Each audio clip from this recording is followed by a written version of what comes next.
this is a really lovely horse. It's, I think, had a win at Bramham, I believe. The horse was formerly ridden and started by Ingrid Klimke, and Catherine Witt, one of William's great owners and supporters, purchased this horse for him. Actually, I think back in 2008, I believe. I was working there at the time, and this is just a really neat little horse, actually. I think Cookie's only about 16-1, would be one of William's smaller horses, but really game, really catty. So I think the right type of horse for this track. Yeah, that's fantastic. When William was presenting his horses at the trot up, people commented on how small he makes them all look. But I think he's 6'3", 13 stone.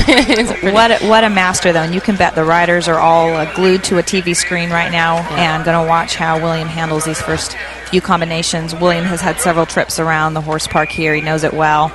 And he will give us an absolute master class on how this course should be ridden. These are these very large tables. I think they're left over from the World Equestrian Games here back in 2010.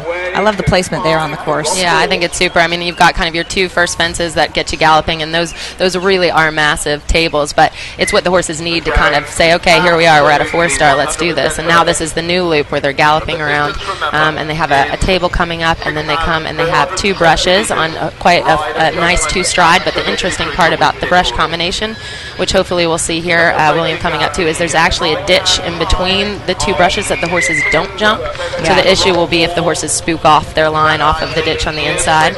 So we'll see how it comes. William really setting Cookie up. A little peek there.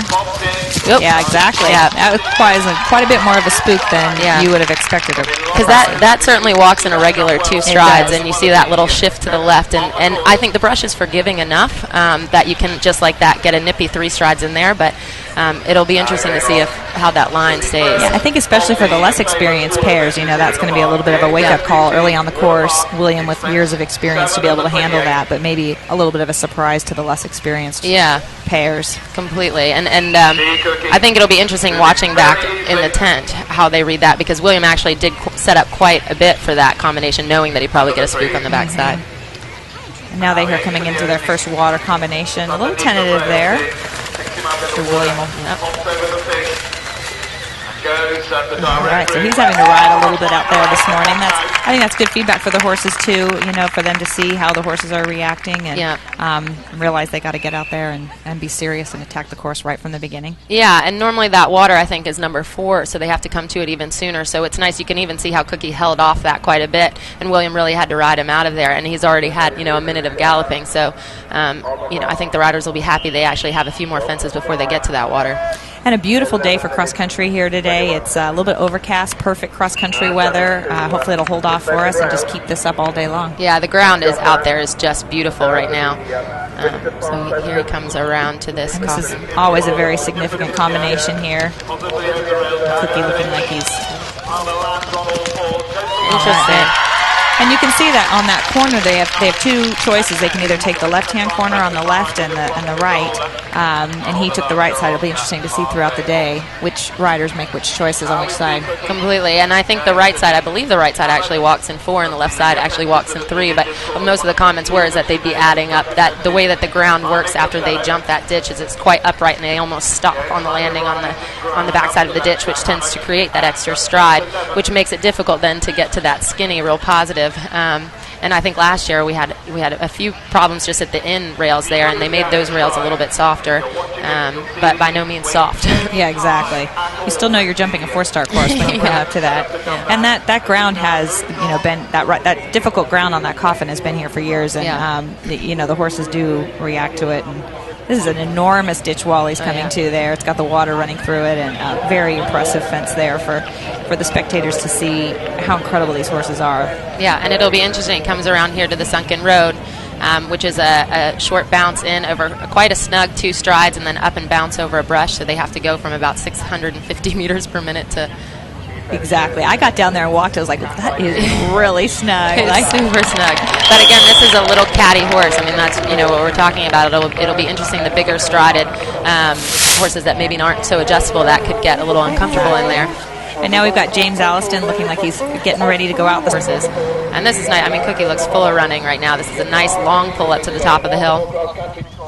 And this Land Rover Hollow this year looks pretty tough to me. Yeah. There's a lot to do there with the turning, and you can see this huge hill coming down, and a turn and accuracy, and there's a lot going on. And of course, William makes it look that was like super a very impressive, easy gymnastic line. But I don't think it's going to be that easy for everybody throughout the day. It's a very steep coming down into that hollow, and a little bit of a turn to the one in the bottom, and then another turn to the one coming out, and no options there. No options, which, yeah, exactly. You got to kind of get it done. And I think that was a complex walking it with David yesterday. He kind of said, look, you got to jump.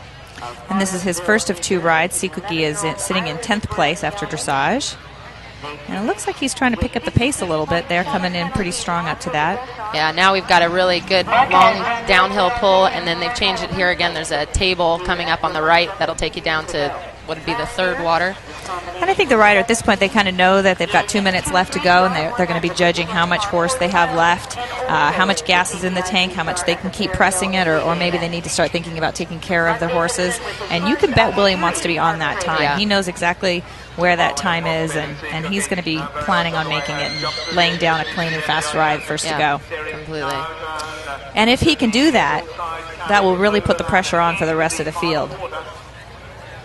Super. Has a great view of that. Yeah, very really lovely. cool. And in past years, that they came to that combination much earlier on the course. So again, another example of how Derek has changed the path around a little bit. Now has that coming home as opposed to heading out in the beginning part of the course. Whoa, really? I saw that one about 6 out. Yeah, he's pretty serious about getting on his minute markers and getting home. And now Buck Davison has just started out again, the first of his 3. I think he's going to make it. All right. These are big ditches under those houses there. And our time again is, what, 11:21? 11:21. So he's got 21 seconds. Not much left to do. No, this horse looks super. And these are the risks you have to take. You know, he's not sitting back and waiting for a stride there. He's going and getting it. He knows what he needs to do. It's going to be close. I don't think he's quite going to get there, but he's going to be darn close. Oh, come on. Oh, maybe right on it. Look at that. Right on. Well, that would be a master course. What did I say at the beginning of the ride? Hitting the time right on. And he's going to be thrilled. I mean, that's the most grown up I've seen Cookie. I mean, normally he's a quite extravagant little horse, and with that extravagance often comes a spook here and there. And